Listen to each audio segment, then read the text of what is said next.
আগামীকাল 2025 সালের সব থেকে বড় মনস্কামনা পূরণের দিন, অর্থাৎ আগামীকাল মোক্ষদা একাদশী এবং সাথে সাথে গীতা জয়ন্তী। তো এই দিনের বিশেষ মাহাত্ম্য রয়েছে, কারণ এই দিনে আপনার করা যে কোনো মনস্কামনাই কিন্তু পূর্ণ হবে। কি করতে হবে? আগামীকাল গীতা জয়ন্তী ও মোক্ষদা একাদশীতে তিনটে কাজ অবশ্যই করুন নিজের মনস্কামনা পূরণের জন্য, নিজের উন্নতি ও সমৃদ্ধির জন্য এবং অর্থপ্রাপ্তির জন্য। কি করবেন?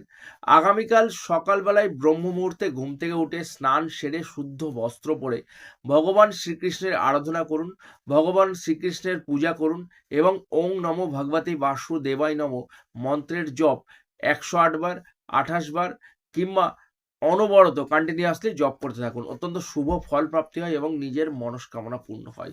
আগামীকাল দানেই কিন্তু মিলবে সাফল্য, অর্থাৎ আগামীকাল নিজের সাধ্যমতো অভাবী দুস্থ মানুষের মধ্যে খাদ্য বস্ত্র দান করতে পারেন এবং তার সাথে সাথে অবশ্যই গীতা দান করতে পারেন। গীতা দানেই কিন্তু মিলবে সাফল্য।